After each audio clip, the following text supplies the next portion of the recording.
पुढचा भाग आपण बघतोय. इंट्रोडक्शन टू ऑडिटिंग म्हणजेच लेखापरीक्षणाची ओळख, ह्याच्यातला तिसरा भाग आपण बघतोय. खरं तर हा भाग आपण पाठीमागं पाहिलेला आहे, पण अगदी थोडक्यात बघितलेला आहे. आता थोडंसं आपण डिटेलमध्ये याच्यात जाणार आहोत. लेखापरीक्षणाची तत्व, त्याचा तक्ता आपण बघितलेला होता. तत्व आता आपण इथे डिटेलमध्ये बघूया.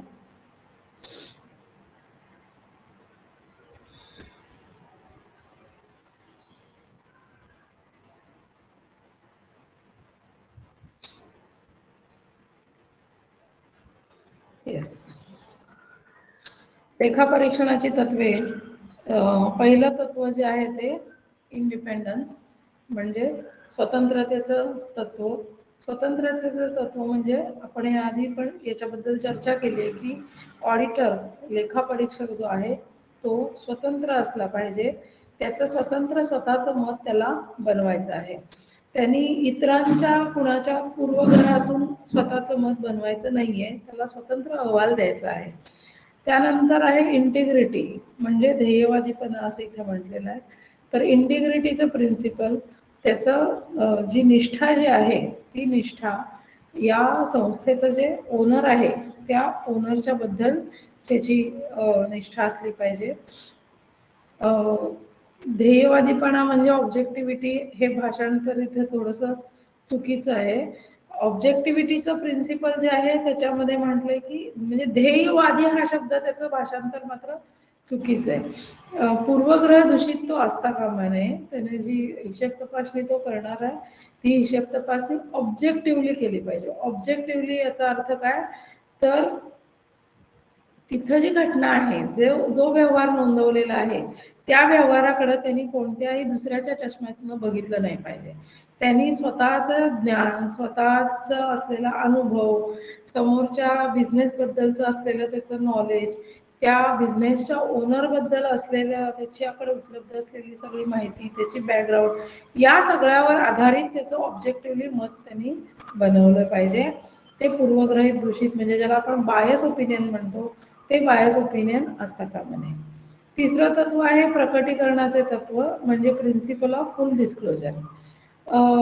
डिस्क्लोजर सगळं त्यांनी त्यामध्ये दिलं पाहिजे की त्याचं मत देत असताना त्याला जर समजा काही संशयास्पद गोष्टी वाटल्या असतील तर त्या गोष्टी सुद्धा त्याने डिस्क्लोज करणं आवश्यक आहे. त्याचा जर काही हरकती असतील की अमुक गोष्टीबद्दल त्याचं शंका निरसन नीट झालेलं नाही आहे, किंवा अमुक अमुक माहिती त्याला संस्थेनं नीट दिलेली नाही आहे, तर ती माहिती दिली नाही असं स्पष्ट डिस्क्लोजर त्यांनी द्यायला पाहिजे.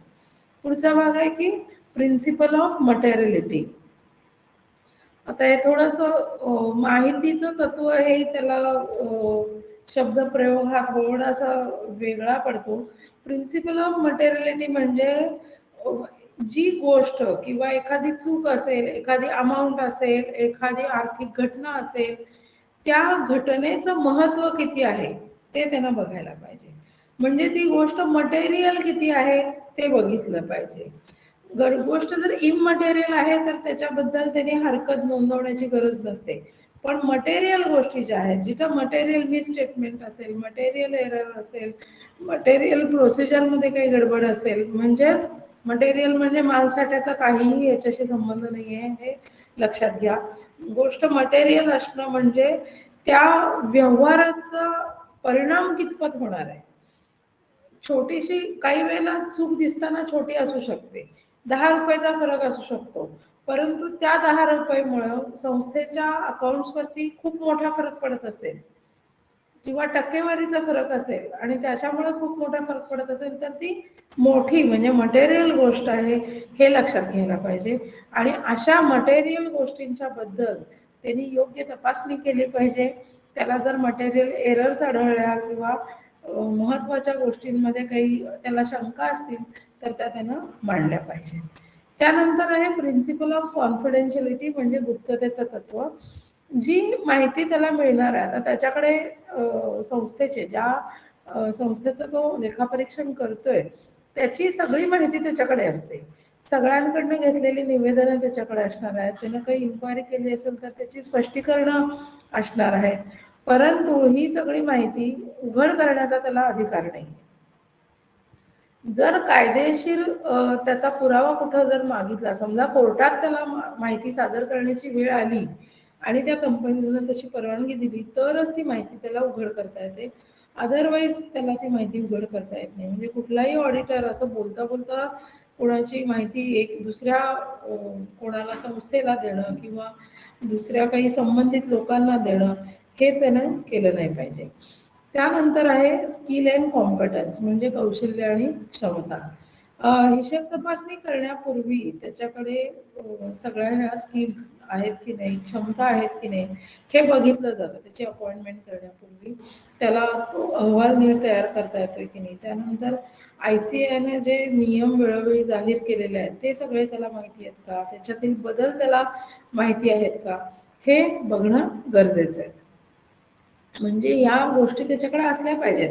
ऑडिट जर करायचं असेल एखाद्या संस्थेचं, समजा कोऑपरेटिव्ह सोसायटीचं ऑडिट करायचं आहे, तर कोऑपरेटिव्ह सोसायटीचे अकाउंट्स कसे असतात, तिथं अफरातफर कुठं होऊ शकते, तिथं चुका कुठल्या पद्धतीच्या असू शकतात, तिथल्या अकाउंटची नावं काय असतात, त्यांचं अकाउंटिंग कुठल्या सिस्टीमने केलं जातं, त्यांचं इंटरनल कंट्रोल कसं असलं पाहिजे, त्यांचं जर इंटरनल चेक करायचं असेल तर ते कसं करायचं, त्यांचं इंटरनल ऑडिट किती स्ट्रॉंग आहे हे कसं बघायचं, हे सगळी कौशल्य त्याच्याकडे असली पाहिजेत. ऑडिटच्या प्रोसिजर्स ज्या आहेत वेगळ्या वेगळ्या, त्या प्रोसिजर्स सगळ्या आखण्याची, त्याचा आराखडा तयार करण्याची आणि ते एक्झिक्यूट करण्याची, म्हणजे त्याची अंमलबजावणी करण्याची सुद्धा त्याच्याकडे क्षमता असली पाहिजे. पुढचा मुद्दा आहे दुसऱ्याने केलेल्या कामाबद्दल त्याला जबाबदार धरलं जातं. वर्क डन बाय अदर्स, म्हणजे ज्या वेळेला ऑडिटर काम करतो ते काम करत असताना तो हे एकट्याने काम करत नाही, तर त्याचे सहकारी काम करत असतात. त्याच्यानंतर तो काही एक्सपर्ट्सची ओपिनियन घेत असतो. त्यानंतर संस्थेतले लोक जे आहेत, म्हणजे अशील जी संस्था आहे त्या अशिलाचे काही कर्मचारी असतात, त्यांच्याकडून माहिती घेतलेली असते. तर ही सगळी माहिती योग्य आहे का, भरवशालायक आहे का, हे तपासण्याचं काम जे आहे ते ऑडिटरला करायचं असतं. आणि जर त्याचे जे सहकारी आहेत, ऑडिटरचे स्वतःचे सहकारी जे आहेत, त्यांनी जर चुकीची माहिती गोळा केली तर त्या माहितीबद्दल सुद्धा ऑडिटरला जबाबदार धरलं जातं. किंवा त्याच्या सहकाऱ्यांनी वेळेवर काम केलं नाही, निष्काळजीपणा दाखवला, तर त्या निष्काळजीपणाची जबाबदारी सुद्धा त्या अंकेक्षकाची म्हणजेच ऑडिटरची असणार आहे आणि त्याबद्दल त्याला शिक्षा देखील होऊ शकते. म्हणजे ऑडिटर असं क्लेम नाही करू शकत एखाद्या कोर्ट केसमध्ये, त्याच्यावर समजा निष्काळजीपणाचा आरोप झाला तर तो असं नाही क्लेम करू शकत की नाही हे काम मी केलेलं नव्हतं, हे काम मी तपासलेलं नाहीये, माझ्या असिस्टंटने ते काम केलेलं आहे. तर अशी पळवाट त्याला काढता येत नाही, त्याला त्या सगळ्याची जबाबदारी ही घ्यावीच लागते.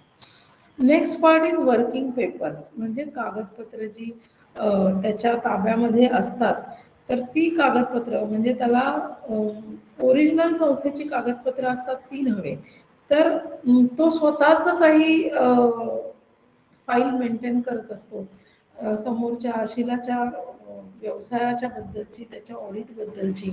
मग त्याच्यामध्ये त्यांनी समजा त्याला काही शंका असतील आणि त्या शंका समजा विचारलेल्या आहेत. उदाहरणार्थ एखादा क्रेडिटर आहे संस्थेचा आणि त्या क्रेडिटरला शंका विचारली, मग त्याचं जे शंकेचं निरसन झालेलं आहे ते तो त्याच्याकडे त्यांनी नोंद केलेली असते त्याला. तर तेही सगळं वर्किंग पेपर्समध्ये असतं. किंवा एखाद्या डेटर बद्दलची माहिती असेल तर ती माहिती त्याने लिहून घेतलेली आहे, त्याने काही इन्क्वायरीज केलेल्या आहेत त्या लिहून घेतलेल्या आहेत, बँकेकडे काही चौकशी केलेली आहे त्याची माहिती लिहून घेतलेली आहे. तर या वर्किंग पेपरची जबाबदारी ही ऑडिटरची असते आणि ती त्यांना जपून ठेवणं गरजेचं आहे. कारण हे वर्किंग पेपर्स म्हणजे काय आहे, त्यानं तपासणी केलेली आहे, हिशेब तपासणीच्या दृष्टीने ही सगळी कागदपत्र कशाचा पुरावा आहे, तर त्यांनी योग्य पद्धतीनं तपासणी केलेली आहे याचा पुरावा असतो आणि ती त्याला जपून ठेवावी लागतात. Next part is audit evidence. त्याला जो अहवाल तयार करायचा आहे लेखापरीक्षकाला, तो अहवाल हा त्याला पुराव्यांच्या आधारे करावा लागतो आणि ते पुरावे योग्य आहेत की नाही ते बघावं लागतं. संस्थेमधली जी अंतर्गत नियंत्रण पद्धती आहे ती परिणामकारक आहे की नाही, ती जर लूज असेल इंटरनल कंट्रोल सिस्टीम, तर त्याचे सुद्धा पुरावे जे आहेत ते त्याला सादर करावे लागतात. पुढचा मुद्दा आहे जमा खर्चाची योग्य यंत्रणा आणि अंतर्गत नियंत्रण पद्धती. आता जमा खर्चाची यंत्रणा म्हणजे अकाउंटिंग सिस्टीम आणि अंतर्गत नियंत्रण पद्धती म्हणजे इंटरनल कंट्रोल. तर जी अकाउंटिंग सिस्टीम अशिलाच्या संस्थेमध्ये वापरली जाते ती अकाउंटिंग सिस्टीम योग्य आहे का, ती परिणामकारक आहे का, याची खात्री लेखापरीक्षकाला करून घ्यावी लागते. त्यानंतर अंतर्गत नियंत्रण प्रणाली योग्य आहे का, ती कठोर आहे का, तिचं पालन योग्य प्रमाणात केलं जातंय की नाही, ती प्रभावी आहे की नाही, या सगळ्या गोष्टी ऑडिटरला तपासायला लागतात आणि त्या तपासल्याच्या नंतर प्रत्यक्ष ऑडिटची जी प्रोसिजर आहे ती ऑडिटची प्रोसिजर कशी आखायची हे ऑडिटर ठरवतो. पुढचा मुद्दा आहे अभिप्राय आणि अहवाल, ओपिनियन अँड रिपोर्ट. हिशेब तपासणी पूर्ण झाल्याच्या नंतर त्याच्यामध्ये जे काही त्याला इव्हिडन्सेस मिळालेले आहेत त्या एव्हिडन्सवरून तो निष्कर्ष काढतो आणि त्यानंतर त्याची सगळ्याबद्दल हरकतींबद्दलची खात्री पटली, एखादी गोष्ट त्याला नोंदवायची की उदाहरणार्थ अफरातफर झालेली आहे एखाद्या संस्थेमध्ये, तर ती अफरातफर खरंच झाली आहे का ह्याची खात्री त्यानं पुन्हा एकदा करून घेतली पाहिजे आणि मगच अहवालामध्ये ते मांडलं पाहिजे. त्यांनी अहवाल मांडत असताना आपलं मत जे त्याला द्यायचं आहे संस्थेबद्दलचं ओपिनियन, तर ते ओपिनियन त्याला द्यायचं आहे ट्रू अँड फेअर व्ह्यू बद्दल द्यायचं आहे. आता ह्या संस्थेचा कारभार सगळा हा सत्य आणि सुयोग्य पद्धतीने चाललाय की नाही हे त्यांना सांगणं गरजेचं आहे या रिपोर्टमध्ये. मग तो सत्य आणि सुयोग्य पद्धतीचा आहे कारभार याच्यासाठी त्याच्याकडे इव्हिडन्स आहे, त्यानं ऑडिटच्या प्रोसिजर कंप्लीट केल्यात, त्या एव्हिडन्सवरून तो हे सांगणार आहे आणि ती खात्री त्याची पटलेली आहे हे त्याला सांगितलं पाहिजे. त्यानंतर त्याला मिळालेली जी माहिती आहे ती मिळालेली माहिती भरवशालायक आहे हे सुद्धा तो आपल्या रिपोर्टमध्ये नोंदणी करत असतो. त्यानंतर इंटरनल कंट्रोल सिस्टीम जी आहे ती पद्धत ती प्रणाली प्रभावी आहे का, अकाउंटिंग सिस्टीम बद्दल जर त्याचं काही म्हणणं असेल तर ते मत सुद्धा तो या अहवालामध्ये मांडत असतो.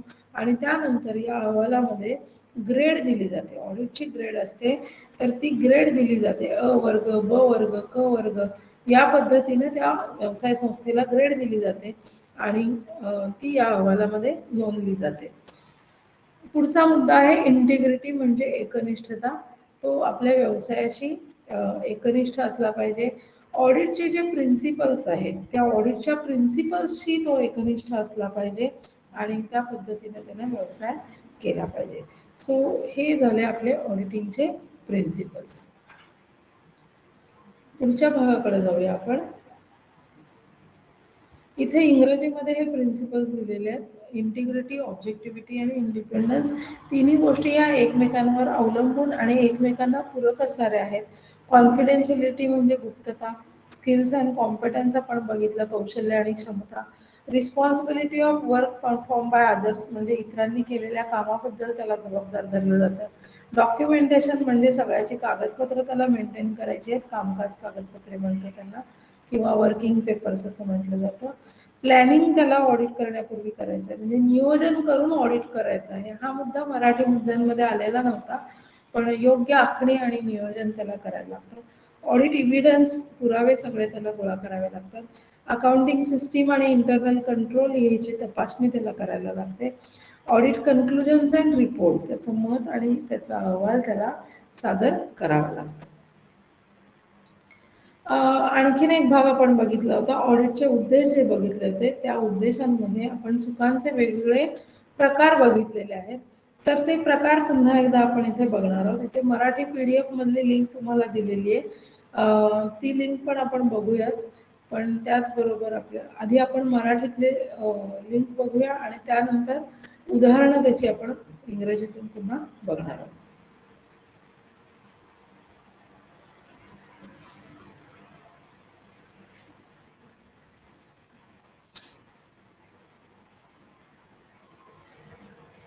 दोन मुख्य प्रकार इथे दिलेले आहेत, तांत्रिक चुका आणि एरर्स ऑफ प्रिन्सिपल. तुम्हाला दिसतोय ना स्क्रीन व्यवस्थित, आवाज वगैरे व्यवस्थित येतोय? जरा माईक अनम्यूट करून सांगा मला. हॅलो हॅलो मॅडम आवाज हा, आवाज दिसतोय आणि साईडला माझा व्हिडिओ पण दिसतोय का तुम्हाला आता? कारण याच्या आधीच्या लेक्चर्स मध्ये कसा दिसत. हो हो दिसतोय. Okay, very good. Let us continue.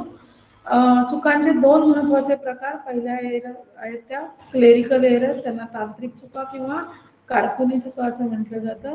आणि दुसऱ्या आहेत एरर्स ऑफ प्रिन्सिपल, म्हणजे तात्विक चुका, तत्वांच्या चुका असं म्हटलं जातं.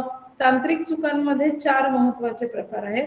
पुनरावृत्तीच्या चुका म्हणजे एरर ऑफ डुप्लिकेशन, त्यानंतर नजर चुका म्हणजे एरर ऑफ कमिशन, विसर चुका म्हणजे एरर ऑफ ओमिशन, आणि भरपाईच्या चुका म्हणजे कॉम्पेन्सेटिंग एरर. तर हे 4 प्रकार आहेत क्लेरिकल एररचे. आणि त्यानंतर आहेत तात्विक चुका म्हणजे एरर ऑफ प्रिन्सिपल दिलेले आहेत. तात्विक चुकांचा अर्थ इथं आपल्याला दिलेला आहे. जमा खर्चाच्या तत्वाचं योग्य पालन ज्या वेळेला केलं जात नाही त्यावेळेला त्या चुका उद्भवतात. जमा खर्चाची तत्व म्हणजे अकाउंटिंग प्रिन्सिपल्स. अकाउंटिंग प्रिन्सिपल्स मध्ये आपण कॅपिटल एक्सपेंडिचर, रिव्हेन्यू एक्सपेंडिचर हे शिकलो होतो. त्यानंतर व्हॅल्युएशन शिकलो होतो. तर हे व्हॅल्युएशन योग्य पद्धतीने केलेलं नसेल, आउटस्टँडिंग गोष्टी ज्या आहेत त्यांची नोंदणी नीट केलेली नसेल, चुकीच्या ठिकाणी म्हणजे नफा दाखवायचा आहे आणि त्याच्याऐवजी तो रिव्हेन्यू दाखवला आहे, किंवा किमती एखादी असेट दाखवायची आहे परंतु ती परचेसेस मध्ये दाखवलेली आहे, अशा पद्धतीच्या चुका असतील तर त्यांना तात्विक चुका असं म्हटलं जातं. तर तात्विक चुकांची उदाहरणं इथं दिलेली आहेत. ओव्हर व्हॅल्युएशन और अंडर व्हॅल्युएशन ऑफ स्टॉक. शिल्लक माल जो आहे तुमच्याकडे असणारा, ओपनिंग स्टॉक असेल किंवा क्लोजिंग स्टॉक असेल, त्याचं मूल्यांकन करत असताना ते कमी करणं किंवा कमी मूल्यांकन करणं, म्हणजे अधिक मूल्यांकन करायचं किंवा न्यूनतम मूल्यांकन करायचं. तर त्याच्यामुळे तुमच्या प्रॉफिटवरती फरक पडणार आहे. त्यानंतर inadequate provision for depreciation. Depreciation जेवढं गरजेचं आहे तेवढं न दाखवता जास्त दाखवणं किंवा कमी दाखवणं, काही वेळेला डिप्रिसिएशनची तरतूदच वगळणं, अशा पद्धतीच्या चुका केल्या जातात. तर त्या एरर्स ऑफ प्रिन्सिपल आहे. डिप्रिसिएशन ज्यावेळेला कमी दाखवलं जातं त्यावेळेला काय होतं, तुमचं प्रॉफिट पोर्शन आहे तो जास्त होतो, आणि हा असा मुद्दामून प्रॉफिट पोर्शन जास्त दाखवला तर ती प्रिन्सिपल एरर आहे. त्यानंतर कॅपिटल एक्सपेंडिचर आहे ते रिव्हेन्यू म्हणून दाखवणं, म्हणजेच भांडवली खर्च आहे तो महसुली म्हणून दाखवणं, किंवा उलट महसुली खर्च आहे, रिव्हेन्यू एक्सपेंडिचर आहे पण तो भांडवली खर्च म्हणून दाखवला तर ती तात्विक चूक आहे. त्यानंतर जी बॅड डेट्स आहेत तर त्या बॅड डेट्सबद्दल प्रोव्हिजन कमी करणं किंवा न करणं, तर असे जे बॅड डेट्स आहेत त्याच्याबद्दल पूर्ण तरतूद केली पाहिजे. त्यानंतर आगाऊ केलेल्या किंवा करायच्या राहून गेलेल्या, म्हणजेच काय, तर जे प्रीपेड एक्सपेन्सेस आहेत किंवा आउटस्टँडिंग एक्सपेन्सेस आहेत त्याची तरतूद जी आहे ती चुकीची तरतूद करणं किंवा न करणं, तर ह्या एरर ऑफ प्रिन्सिपल आहेत. पुढच्या ज्या एरर्स आहेत त्या आहेत क्लेरिकल एरर्स आहेत. त्यातला पहिला आहे एरर ऑफ डुप्लिकेशन. एकाच व्यवहाराची नोंद 2 वेळा करणं, म्हणजे काय, तर पुनरावृत्तीची चूक. आता अशी चूक ज्या वेळेला केली जाते त्यावेळेला त्याचा परिणाम ट्रायल बॅलन्सवर होत नाही. जर एकाच खात्याकडे नोंद झाली म्हणजे तिला एरर ऑफ कमिशन म्हणतात, तर मात्र ती लगेच लक्षात येते. दुसरी आहे नजर चूक म्हणजे एरर ऑफ कमिशन. ज्या वेळेला पुस्तकामध्ये, लेखा पुस्तकांमध्ये नोंद केली जाते तर ते करत असताना आकडेमोड चुकीची केली जाते, किंवा अमाऊंट चुकीच्या लिहिल्या जातात, किंवा चुकीच्या अकाउंटला नोंद केली जाते, तर अशा ज्या चुका आहेत त्यांना एरर ऑफ कमिशन असं म्हटलं जातं. याची उदाहरणं दिलेली आहेत. दुय्यम कीर्द म्हणजे लेजर जे आहे, लेजरमध्ये चुकीचं पोस्टिंग करायचं, चुकीच्या बाजूला नोंद करायची, डेबिटच्या ऐवजी क्रेडिटला, क्रेडिटच्या ऐवजी डेबिटला नोंद केली तर ती सुद्धा एरर ऑफ कमिशन आहे. लेजरमध्ये नोंद करत असताना रक्कम चुकीची टाकली तरी सुद्धा ती नजर चूक आहे. चुकीच्या खात्यावर खर्च टाकणं म्हणजे रॉंग अकाउंटला पोस्टिंग करणं. देन चुकीच्या खात्यावरील शिल्लक कमी किंवा जास्त करणं, म्हणजे ज्यावेळेला आपण कास्टिंग करतो, बॅलन्स काढतो लेजर अकाउंटचा, तर तो बॅलन्स काढत असताना चुकीचा बॅलन्स काढणं. त्यानंतर बेरीज, गुणाकार, भागाकार किंवा शिल्लक हस्तांतर करताना ज्या वेळेला बॅलन्स आपल्याला ट्रान्सफर करायचा आहे तो ट्रान्सफर करताना चुकीच्या ठिकाणी ट्रान्सफर केला, किंवा बेरजेच्या चुका, गुणाकार भागाकाराच्या चुका असतील तर या सगळ्या ज्या आहेत त्या एरर्स ऑफ कमिशन आहेत. देन विसर चुका, एरर ऑफ ओमिशन. एखादी नोंद करायचीच विसरली, तर नोंदच केलेली नसेल तर तिचा परिणाम ट्रायल बॅलन्स वरती होत नाही. तर उदाहरण दिलेलं आहे की सावंत यांच्याकडून 10,000 रुपये किमतीचा उधारीवर माल खरेदी केला आणि त्याची नोंदच नाही केली, तर ट्रायल बॅलन्सच्या टोटलमध्ये त्याचा फरक पडणार नाही. तर अशा चुका शोधून काढणं, ह्याच्यासाठी तुमची जी प्रायमरी वाउचर्स आहेत ती चेक करायला लागतात आणि तरच अशा नोंदी शोधून काढता येतात. त्यानंतर आहेत एरर्स ऑफ कॉम्पेन्सेशन किंवा भरपाईच्या चुका. ज्या वेळेला एक अस्तित्वात असलेल्या एका चुकीमुळे दुसरी चूक उद्भवते आणि दुसऱ्या चुकीमुळे पहिल्या चुकीची भरपाई होते, अशा चुकीला एकतर कॉम्प्लिमेंटरी एरर किंवा कॉम्पेन्सेटिंग एरर म्हणजे पूरक चूक किंवा भरपाईची चूक असं म्हटलं जातं. दोन चुका केल्या जातात आणि त्या दोन चुका एकमेकांना पूरक बनतात आणि त्यांचा परस्परांचा जो काही परिणाम त्यामुळे होणार आहे तुमच्या अकाउंटिंगवरती, तो परिणाम बॅलन्स होऊन जातो, सेटल होऊन जातो. म्हणजे असं वाटतं की चूक यामध्ये काहीही नाही आहे असं वाटतं. फॉर एक्झाम्पल, विक्री खात्याची बेरीज 1,000 रुपयांनी कमी घेतली आणि त्याचबरोबर खरेदी खात्याची पण बेरीज 1,000 रुपयांनी कमी घेतली, तर एकाच वेळेला तुमच्याकडे क्रेडिट पण 1,000 नी कमी होणार आहे आणि परचेसमुळे डेबिट सुद्धा 1,000 रुपयांनी कमी होणार. तर दोन्हीकडे 1,000 रुपयाचा इफेक्ट ऑटोमॅटिकली कमी होणार आहे. तर अशा चुकीचा परिणाम ट्रायल बॅलन्सवर होत नाही आणि त्यामुळे अशा चुका शोधून काढण्यासाठी अधिक काळजी आणि दक्षता लेखापरीक्षकाला घ्यावी लागते. आता चुकांना आळा घालणं आणि त्याचा शोध घेणं म्हणजे प्रिव्हेन्शन कसं करायचं आणि ते शोधायचं कसं, तर याच्यासाठी ऑडिटरला काही कर्तव्य पार पाडावी लागतात. तर ती कशी करायची, तर त्याला पहिल्यांदा ट्रायल बॅलन्सची बेरीज त्याला करावी लागते आणि त्या बेरजेमध्ये चूक असेल तर एक समजू शकतं की कुठल्या बाजूला डेबिटमध्ये चूक आहे की क्रेडिटमध्ये फरक पडला आहे हे शोधून काढायला लागतं, कुठल्या अकाउंटमुळं फरक पडला आहे हे शोधून काढायचं. त्यानंतर ग्राहकांकडून येणे बाकी जे आहे म्हणजे डेटर्स जे आहेत ते डेटर्स चेक करायचे, क्रेडिटर्स आहेत त्यांच्या रकमा, त्यांची यादी आणि त्यांचे लेजर अकाउंट सगळं चेक करायचं. खतावणीमधल्या सर्व खाती जी आहेत म्हणजेच लेजर अकाउंट मधली सगळी लेजर अकाउंट्स जे आहेत ते त्याचे बॅलन्सेस सगळे आलेले आहेत का तुमच्या ट्रायल बॅलन्समध्ये म्हणजे 23 पत्रकामध्ये, हे बघावं लागतं. त्यानंतर कॅशबुक जे आहे, कॅशबुक, त्यानंतर सेल्स रजिस्टर, परचेस रजिस्टर यांच्यातलं कास्टिंग म्हणजे यातल्या बेरजा ज्या आहेत त्या तपासून बघायला लागतात.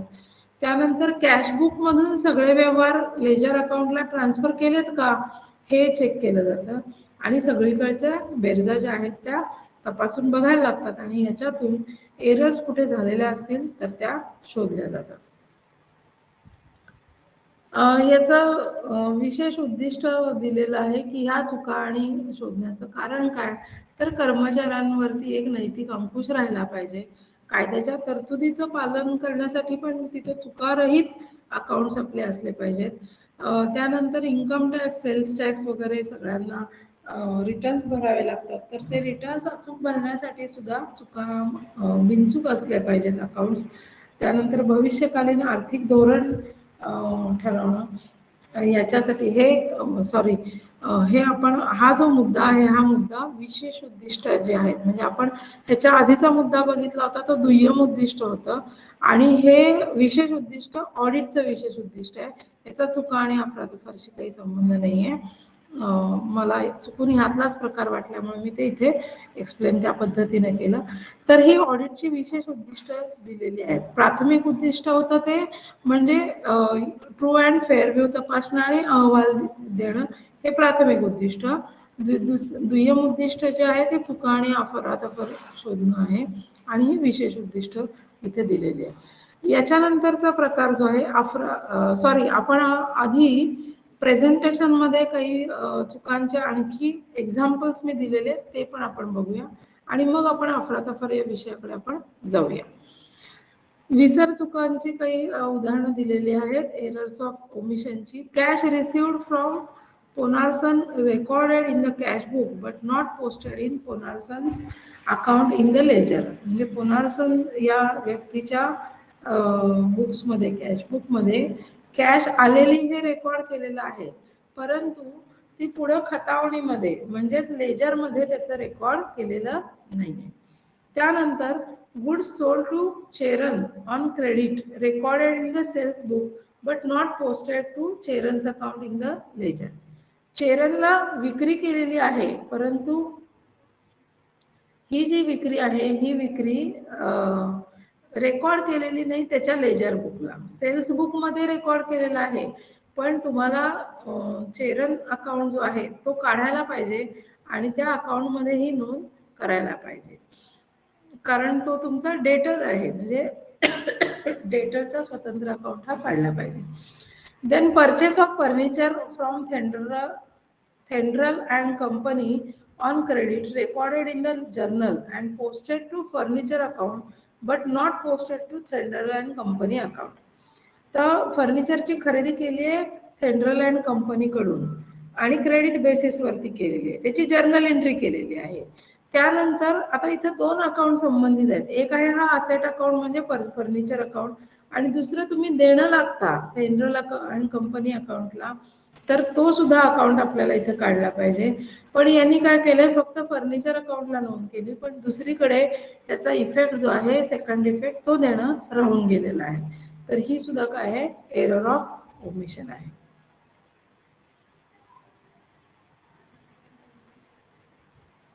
दुसऱ्या आहेत पुनरावृत्तीच्या चुका, त्याचं एक्झाम्पल बघूया.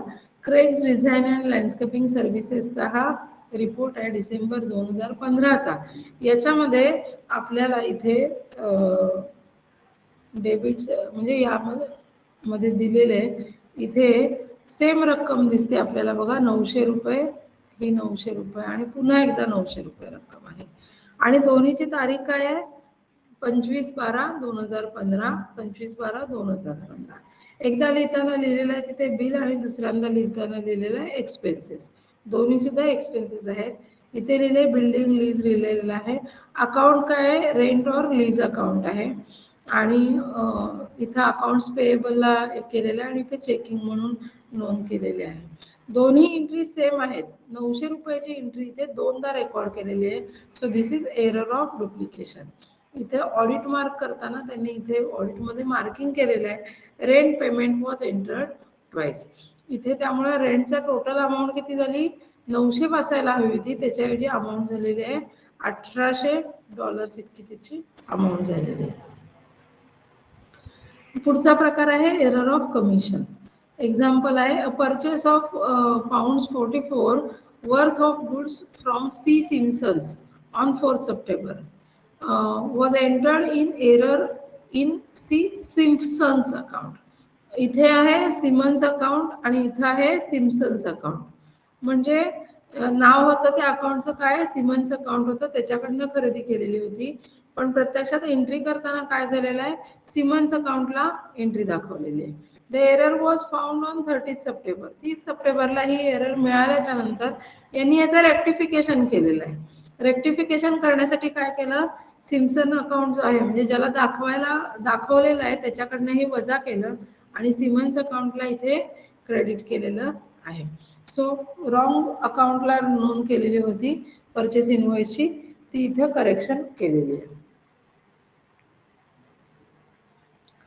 त्यानंतर आहे भरपाईच्या चुका म्हणजे compensating error. In the cash book the amount of cash sales transferred to the sales account was overstated by $20 and the amount transferred to the wages account was also overstated by $20. इथे cash सेल्समध्ये amount जास्त दाखवली गेली आहे, 20 पाऊंडनी जास्त दाखवली आहे. आणि त्याचबरोबर वेजेस जे आहेत ते वेजेसमध्ये सुद्धा काय झालेलं आहे, 20 पाऊंड जादा झालेले आहे. कॅश सेल्स म्हणजे तुम्हाला ही रिसीट आहे, रिव्हेन्यू आहे, म्हणजे क्रेडिट आहे. तर क्रेडिटमध्ये 20 पाऊंड जास्त झाले आणि पुन्हा डेबिटला वेजेस हा खर्च आहे, त्या खर्चामध्ये पुन्हा 20 पाऊंड जास्त झाले. सो दोन्हीकडे 20 पाऊंड जास्त झाल्यामुळे ऑटोमॅटिकली बॅलन्स झाला, डेबिटचाही बॅलन्स आणि क्रेडिट दोन्हीकडेच 20 पाऊंडची चुकीची एंट्री झाली. So this is a compensating error. मग ही करेक्शन करण्यासाठी काय केलेलं आहे, सेल्सला डेबिट केलं म्हणजे सेल्समधून 20 पाऊंड कमी केले आणि वेजेसला क्रेडिट केलं म्हणजे वेजेसमधून सुद्धा 20 पाऊंड कमी केले. So sales account debit to wages account अशी एंट्री इथे आपल्याला केलेले दिसते. पुढचं उदाहरण दिलेलं आहे आपल्याला, तात्विक चुकाचं उदाहरण दिलेलं आहे. The purchase of a machine for £200 is debited to the purchases account instead of being debited to machinery account. Machinery खरेदी केलेली आहे 200 पाऊंडची आणि ती 200 पाऊंडची मशिनरी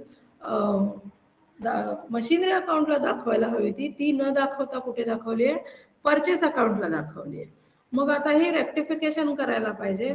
रेक्टिफिकेशन करण्यासाठी काय केलं त्यांनी, त्या मशिनरीमध्ये दाखवायला पाहिजे तिथं त्यांनी हे डेबिट केलं आणि परचेसमध्ये दाखवता कामा नाही होतं, मग तिथून वजा करायचं आहे म्हणून तिथे क्रेडिट केलं. So entry will be machinery account debit 200 pounds to purchase account debit to purchases account 200 pounds. So इथे आपल्याला ही एरर ऑफ प्रिन्सिपल करेक्ट केलेली दिसते. आता यानंतर आपल्याला बघायचे अफरातफरीचे वेगवेगळे प्रकार आहेत ते आपल्याला बघायचे. इथे तुम्हाला मी व्हिडिओच्या लिंक सुद्धा दिलेल्या आहेत. 2 यूट्यूबवरची लेक्चर्स आहेत अफरातफरीच्या संदर्भातली. तर ऑडिटिंग म्हणजे अकाउंटिंग मधली अफरातफरी, इतर बाबतीतली नाही आहे अफरातफरी, तर ते आपल्याला बघायचे. आता इथे आपण बघूया, नोट्स मध्ये आपण बघूया. Just a moment.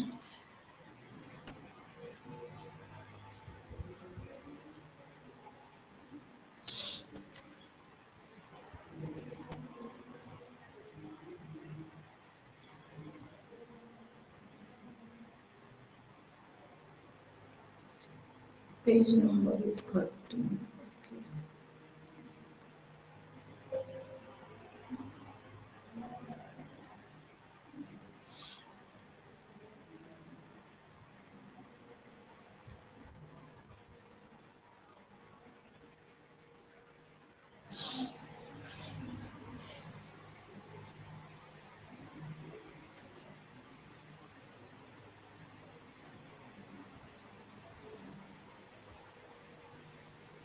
ओके, इथे अफरातफरीची व्याख्या आपल्याला दिलेली आहे. जाणून बुजून हेतुपुरस्सर अथवा बुद्धिपुरस्सर केलेल्या चुकीला अफरातफर असे म्हणतात. व्यवसाय चालकाचा म्हणजेच ओनर जो आहे त्याचा फायदा करून देण्याच्या उद्देशानं ज्या चुका केल्या जातात त्यांना अफरातफर असं म्हणतात. Fraud means the wilful misrepresentation made with an intention. Intention is important. इथे हेतूच असतो तसा फ्रॉड करण्याचा. ऑफ डिसिव्हिंग अदर, दुसऱ्यांना फसवण्याचा हा हेतू आहे. It is a deliberate mistake, हेतू पुरस्सर केलेली चूक आहे. Committed in the accounts with a view to get personal gain, स्वतःच्या फायद्यासाठी वैयक्तिक फायद्यासाठी चुकून मिस्टेक नाही झालेली ही, तर हेतू पुरस्सर केलेली चूक म्हणजे अफरातफर. चुका नकळत होतात तर अफरातफर जाणून बुजून केली जाते. याच्यामध्ये आता प्रकार आपल्याला बघायचे. डिफाल्केशनचे प्रकार. फ्रॉड थ्रू डिफाल्केशन ऑफ कॅश, कॅशचा अफरातफर, आणि दुसरा आहे मॅनिप्युलेशन ऑफ अकाउंट्स, हिशेब दाखवत असताना त्याच्यामध्ये खोटेपणा करणं. म्हणजे प्रत्यक्ष एकतर कॅशची अफरातफर करायची म्हणजेच पैशाची अफरातफर, किंवा अकाउंट्समध्ये अफरातफर करायची. तर आता ही पैशाची अफरातफर करताना 2 प्रकार आहेत. मिसअप्रोप्रिएशन ऑफ कॅश म्हणजे रोख रकमेची अफरातफर, आणि मिसअप्रोप्रिएशन ऑफ गुड्स मालाची अफरातफर. मॅनिप्युलेशन अकाउंट्समध्ये 2 प्रकार दिलेले आहेत. फायदा जास्त दाखवायचा किंवा फायदा नफा जो आहे तो कमी दाखवायचा. एकतर ओव्हर स्टेटमेंट ऑफ प्रॉफिट किंवा अंडर स्टेटमेंट ऑफ प्रॉफिट. आता रोख रकमेची अफरातफर जी आहे त्याच्यामध्ये पुन्हा काही प्रकार दिलेले आहेत. पहिलं दिलेलं आहे नॉट रेकॉर्डिंग ऑफ कॅश. जेव्हा कॅश जमा होते तुमच्याकडे, ती जमा झालेल्या कॅशचा नोंदच ठेवायची नाही. ती नोंद न करता त्याचा वापर स्वतःच्या फायद्यासाठी करायचा. सो मिळालेल्या रकमेची नोंद रोकड खरेदीत न करणं, किंवा ज्या वेळेला पैसे मिळतात, पैसे मिळाल्याच्या नंतर समोरच्या माणसाला आपण ओरिजिनल रिसीट देतो, त्याचे पैसे मिळाल्याची पावती देतो, पण त्याची एकतर कार्बन कॉपी असते किंवा काउंटर फॉईल साईडला असते. तर ती काउंटर फॉईल काढून टाकायची किंवा कार्बन कॉपी फाडून काढून टाकून द्यायची. म्हणजे पैसे मिळालेले होते याचा तुम्ही रिसीट समोरच्या माणसाला मात्र दिली, पण बिझनेसमध्ये मात्र ती ठेवली नाही, म्हणजे ते पैसे आलेच नाहीत अशा पद्धतीनं सिद्ध करण्याचा हा प्रयत्न करणं, त्याचा पुरावा नाही चालेल. त्यानंतर बिगर व्यावसायिक व्यवहाराच्या विक्रीची नोंद न करून आलेली रक्कम स्वतः वापरायची. म्हणजे जे काही ट्रेडिंगशी रिलेटेड असणारे व्यवहार नसतात, तर अशा व्यवहारांच्या ज्या नोंदी आहेत त्या करायच्याच नाही आणि ती रक्कम स्वतः वापरायची. उदाहरणार्थ काय, स्क्रॅप जो माल आहे तो स्क्रॅपचा माल हा विकायचा. आता ज्या फॅक्टरीज असतात त्या मोठ्या फॅक्टरीमध्ये स्क्रॅपचा माल सुद्धा खूप कोट्यवधी रुपयांचा असू शकतो आणि असा स्क्रॅप विकायचं आणि ते विकल्याची कुठली नोंदच करायची नाही आणि ते पैसे वैयक्तिक वापरासाठी घ्यायचे. किंवा वर्तमानपत्राची रद्दी असते, ती वर्तमानपत्राची रद्दी जी आहे ती विकायची आणि ती विकल्याच्या नंतर आलेले जे पैसे आहेत ते वैयक्तिक वापरासाठी घ्यायचे. पुढचा मुद्दा आहे, धर्मादाय संस्थेच्या बाबतीत देणगी अथवा अनुदान मिळाल्यास त्याची नोंद न करता रोख रकमेची मोठ्या प्रमाणावर अफरातफर करता येते. समजा एखादी चॅरिटेबल ट्रस्ट आहे आणि चॅरिटेबल ट्रस्टला कोणी 5 लाखाची समजा देणगी दिलेली आहे, तर ही देणगीची नोंदच नाही करायची आणि ते जे पैसे आहे किंवा ती देणगी आहे ती वैयक्तिक वापरायची. स्वतःजवळ असणारी हुंडी बँकेत वटवणे व त्याची नोंद न करणे. डेटरनी जर तुमचे जे डेटर आहे त्या डेटरनी बिल ॲक्सेप्ट केलेलं आहे, आपण ते बिल तुम्ही काय करायचं बँकेत वटवायचं, म्हणजेच त्याचं डिस्काउंटिंग करून घ्यायचं आणि पैसे वापरायचे. पण त्या बिलची नोंद व्यवसायामध्ये करायचीच नाही, बुक्समध्ये करायचीच नाही. पुढचा आहे प्रकार रोख विक्रीची नोंद रोकड किर्दीत न करणं आणि रोख विक्रीऐवजी ती उधार विक्री दाखवणं. कॅश सेल झालेली आहे परंतु त्याच्याऐवजी काय करायचं क्रेडिट सेल दाखवायचं आणि ते पैसे वापरायचे. मग क्रेडिट सेल झालेला असेल मग काही महिन्यानंतर तिथे उघडकीला येऊ शकतं की ही उधारीवरची विक्री आहे, मग तिथं काय करायचं बॅड डेट्स क्रिएट करायचे. समोरच्या पार्टीला माहितीच नसतं की तुम्ही ही उधार विक्री म्हणून इथे दाखवलेलं आहे. त्यानंतर मिळालेली जो डिस्काउंट आहे त्या डिस्काउंटची नोंद करायचीच नाही. आता डिस्काउंट केव्हा मिळतो, ज्या वेळेला तुम्ही मटेरियल खरेदी करता डीलरकडनं सप्लायरकडनं आणि त्यांनी डिस्काउंट दिला, म्हणजे तुम्ही 5 लाखाचा माल विकत घेतला आणि त्यांनी तुम्हाला 10% डिस्काउंट दिला, सो 50,000 रुपये डिस्काउंट मिळाला, पण तो दाखवायचाच नाही. खरेदी केली 5 लाखाचीच दाखवायची, 4,50,000 अशी नोंदच नाही करायची किंवा 5 लाख वजा 50,000 हे करायचंच नाही आणि बुक्समध्ये 5 लाख खर्च झाले दाखवायचे आणि स्वतः 50,000 रुपये त्यातले कॅश जी आहे ती वापरायची. दुसरा प्रकार जो आहे की संस्थेमध्ये जमा झालेल्या रकमेपेक्षा कमी रकमेची नोंद न करणं. प्रत्यक्षामध्ये जी नोंद करणं असा शब्द पाहिजे इथे. इथे जे दिलेलं आहे नोंद न करणं, कमी रकमेची नोंद करणं म्हणजे पैसे जमा झालेले आहेत तुमच्याकडे 5 लाख रुपये आणि त्याच्याऐवजी 4,90,000 रुपये जमा झाले असं दाखवणं, म्हणजे 10,000 रुपये अजून यायचे बाकी आहेत असं दाखवायचं. प्रत्यक्षात 10,000 रुपये ते मिळालेले आहेत, 5 लाख पूर्ण मिळालेले आहेत, पण ते 10,000 वैयक्तिक वापरासाठी घ्यायचे. एखाद्या ऋणकोकडून मिळालेली रक्कम समजा 3 महिन्यानंतर एखाद्या डेटरकडनं पैसे मिळायचे आणि ते त्यांनी दिलेले आहेत, 20,000 रुपये मिळायचे होते ते त्यांनी दिलेले आहेत, पण ते मिळालेले आहेत हे दाखवायचंच नाही. त्यानंतर कॅशबुकची रक्कम जी आहे ती बेरीज कमी घेणं व खर्चाची रक्कम जी आहे ती जास्त घेणं आणि दोन्ही मधला जो फरक आहे त्या फरकाचा अपहार करणं, या पद्धतीने सुद्धा पैशाचा घोटाळा केला जातो. पुढचा प्रकार आहे प्रत्यक्षात जो खर्च केलेलाच नाहीये त्याच्या खोट्या पावत्या करायच्या. म्हणजे स्टेशनरी आणली आहे म्हणून दाखवायचं आणि स्टेशनरीचं साहित्य काय नाहीच आहे, प्रत्यक्ष आणायचंच नाही, फक्त पावती आणायची आणि त्याची नोंद करायची. हजेरी पत्रकावरती खोट्या सह्या करायच्या किंवा पगार पत्रकावर खोट्या सह्या करायच्या आणि मजुरी जी आहे कामगारांची ती मजुरी घ्यायची. म्हणजे प्रत्यक्षामध्ये 10च कामगार नेमायचे आणि मजुरी घेताना 12 कामगारांची घ्यायची, म्हणजे 2 कामगारांची मजुरी ही खोटी मजुरी दाखवायची. सो या पद्धतीचा सुद्धा अपहार केला जातो.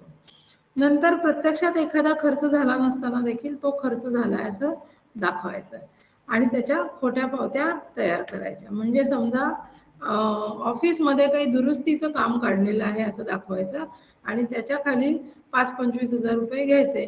प्रत्यक्षामध्ये काही ऑफिसमध्ये दुरुस्ती वगैरे करायची नाही. त्यानंतर प्रत्यक्षातील खर्चापेक्षा जास्त खर्च झाल्याचे दाखवणे. म्हणजे प्रत्यक्ष खर्च झालाय 20,000 रुपये आणि दाखवताना दाखवायचा 25,000 रुपये आणि त्याप्रमाणे 25,000 रुपये प्रमाणे नोंदी करायच्या. किंवा तिथं तुमच्याकडे जे व्हाउचर आहे त्या व्हाउचरवरती समजा 20,000 रक्कम आहे तर त्या 20,000चे काय करायचे 2 लाख रुपये करायचे आणि तो डिफरन्स जो आहे त्याचा अपहार करायचा आहे. नंतर न दिलेली मजुरीची रक्कम दिली आहे असे खोटे दाखवून खोटी पावती तयार करणं आणि त्या रकमेचा अपहार करणं. हा जो प्रकार आहे हा जो 2 नंबरचा प्रकार आहे तसाच सिमिलर प्रकार आहे.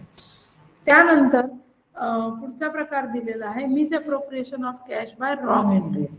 नोंदी चुकीच्या करायच्या. एकच खर्च 2 वेळा दाखवायचा आणि ती रोख रक्कम हडपायची. उधार खरेदी रोख खरेदी आहे म्हणून दाखवायचं आणि त्या रकमेचा वापर स्वतः करायचा. काही वेळेला काय केलं जातं वैयक्तिक खर्च हे व्यावसायिक खर्चात दाखवले जातात आणि रोख रकमेचा अपहार केला जातो. म्हणजे समजा स्टेशनरी वैयक्तिक ह्याच्यासाठी घरच्यासाठी खरेदी करायची आणि दाखवायची कुठे व्यवसाय संस्थेमध्ये ती दाखवायची म्हणजे त्याच्या पावत्या आणून जोडायच्या. त्यानंतर रोकड किर्दीच्या खर्च बाजूची बेरीज अधिक दाखवून अपहार करायचा. हा मुद्दा आपण ह्याच्या आधी पण पाहिलेला आहे. त्यानंतर वाढीव खरेदी दाखवायची. हा सुद्धा आपण मुद्दा बघितलाय. पगार पत्रकाची बेरीज सुद्धा जादा दाखवायची आणि जादा रकमेचा अपहार करायचा. सो या पद्धतीनं कॅशचा अपहार जो आहे तो केला जातो. पुढचा अपहार जो दिलेला आहे तो आहे गुड्स म्हणजेच माल जो आहे त्या मालाची अफरातफर करायची. आता वस्तूची अफरातफर करणं ही जास्त कठीण असतं कारण वस्तू ज्या आहेत त्या तुम्ही सहजासहजी उचलून घेऊ शकत नाही. परंतु ज्या हलक्या वस्तू आहेत कमी वजनाच्या आहेत छोट्या आकाराच्या आहेत पण मौल्यवान आहेत अशा वस्तू मात्र व्यवसायातून लांबवता येतात. त्याची खरेदी दाखवायची वस्तूची खरेदी झाली आणि त्याच्यानंतर तो खरेदी केलेला माल म्हणजे रॉ मटेरियल खरेदी करायचं. फॉर एक्झाम्पल समजा तुम्हाला पेन तयार करायचे पेन बनवण्याची तुमची फॅक्टरी आहे आणि त्याच्यासाठी तुम्ही रिफिल बाहेरून खरेदी करता.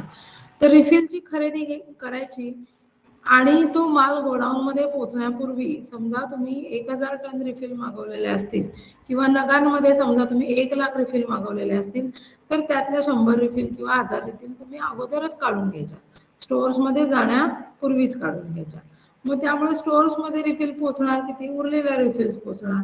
मग त्यांनी चेक केल्याच्या नंतर त्याला त्या रिफिल कमी दिसतील पण कमी दिसल्या तर तुम्ही क्लेम काय करायचं की हे त्यांनी जो माल पाठवलाय तो माल पाठवत असतानाच त्याच्यामध्ये चूक आहे. माल पाठवत असताना डीलरनीच माल कमी पाठवलेला आहे डॅमेज झालाय अशा पद्धतीनं दाखवलं जातं. त्यानंतर माल विक्रीचा बनावट किंवा खोटा प्रस्ताव पाठवून माल गोदामातून बाहेर काढायचा आणि तो गडप करायचा. म्हणजे काय करायचं तर माल विकलाय असं त्याचं सेल्स इनव्हॉइस बनवायचं खोटं इनव्हॉइस बनवायचं आणि ते इनव्हॉइस किंवा ती सेल्स ऑर्डर जी आहे ती गोडाऊनमध्ये सबमिट करायची.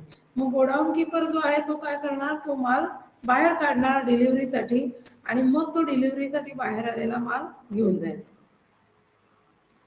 त्यानंतर रिटर्न्सच्या नावाखाली माल बाहेर पाठवायचा. म्हणजे समजा तुम्ही रॉ मटेरियल खरेदी केलेलं आहे आणि खरेदी केलेल्या मालापैकी काही माल खराब आहे म्हणून तो माल बाहेर पाठवायचा म्हणजे रिटर्न करायचा रिटर्न आउटवर्ड म्हणतो त्याला आणि मग हा माल बाहेरच्या बाहेर गडप करायचा. त्याची नोंद कुठंच करायचीच नाही म्हणजे त्या डीलरकडे ते पाठवायचंच नाही आणि ती नोंद न केल्यामुळे तुम्हाला कोणालाच ती म्हणजे व्यवसायाच्या ओनरला पण कळत नाही आणि ज्याच्याकडनं माल तुम्ही खरेदी केला होता त्याला सुद्धा ही गोष्ट कळत नाही. त्यानंतर जो रिटर्न आलेला माल आहे सेल्स रिटर्न ज्याला आपण म्हणतो रिटर्न इनवर्ड म्हणतो असा माल ज्या वेळेला येतो तो आलेल्या मालाची नोंद करायची नाही आणि तो माल परस्पर गोडाऊनमध्ये रेकॉर्ड्समध्ये जायच्या अगोदरच तो माल गडप करायचा. त्यानंतर सेल ऑन रिटर्न बेसिस असतो, म्हणजे माल पसंत पडला तरच आम्ही घेणार, नाही तर तो माल परत करणार, अशा पद्धतीची एक विक्री असते. विक्रीचा हा एक प्रकार आहे. अशा तत्वावरती माल जो पाठवलाय, पण समोरच्या पार्टीला तो माल पसंत नाही आणि समोरच्या पार्टीनं माल तुम्हाला परत केला. परत आल्याच्या नंतर माल तो पुन्हा बाहेरच्या बाहेर गडप करायचा. या पद्धतीनं सॉरी या पद्धतीनं मालाची अफरातफर जी आहे ती केली जाऊ शकते.